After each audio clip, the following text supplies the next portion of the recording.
मेरी पहली गवाही नशे की थी। हालांकि मैं नशा छोड़ने चर्च नहीं गया था, मैं बीमारी से चंगा होने के लिए गया था।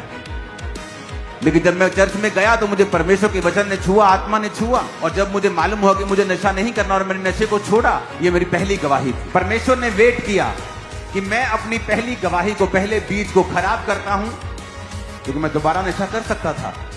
तलब लगती थी, कई बार निराशा होती थी तो फिर शराब की ओर जाने का दिल करता था।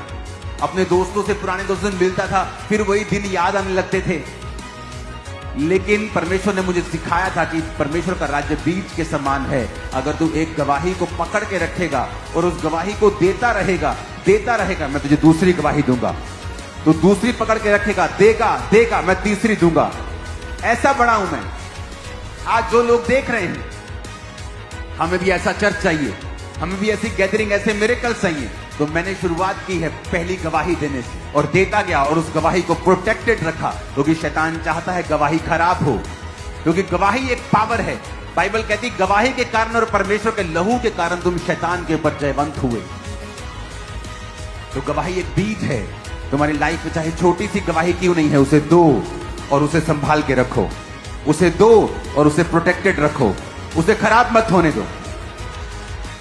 अगर तुम्हारी गवाही है कि तुमने लड़ना छोड़ दिया है, दोबारा लड़ो मत। शैतान चाहता तुम्हारी गवाही खराब हो, क्योंकि उसे पता है कि ये गवाही दूसरी गवाही का बीज है। अगर ये खत्म हो गई तो अगली कभी नहीं आएगी। ये मेरा सीक्रेट था। मैंने जिस किसी दुकानदार के पास जाना तो उसे जानबूझ के बताना कि मैं चाय क्यों नहीं पी रहा हूं, मैं कुछ खा क्यों नहीं रहा हूं। उसे बताना कि मैं रोजे रखा हूं, मैंने फास्टिंग की, मैं उपवास रख रहा हूं, और उसे अपनी गवाही देने की मैं नशा करता था। वो हैरान, अच्छा तुम नशा करते थे? उस समय मैं 20 साल का था, 19.5 साल, 20 साल का, और 14 साल की उम्र से मैंने नशा करना शुरू कर दिया। और जब परमेश्वर ने मुझे उससे आजाद किया, मैंने उसको एक हथियार बनाया और रोज गवाही दी। जब एक गवाही रोज दी, परमेश्वर ने दूसरी गवाही लाइफ में भेजी। फिर 2 दी, तीसरी आई, 3 दी, चौथी आई, 5 दी, और हजारों टेस्टिमनीज मैंने रिसीव की खुदाबंद। मैंने अपनी गवाही को खराब होने नहीं दिया।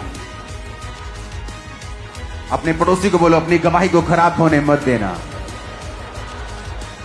क्योंकि तुम्हारी यही गवाही तुम्हारे अगले गवाही का बीज है। आप ब्लेस्ड हैं यीशु के नाम में।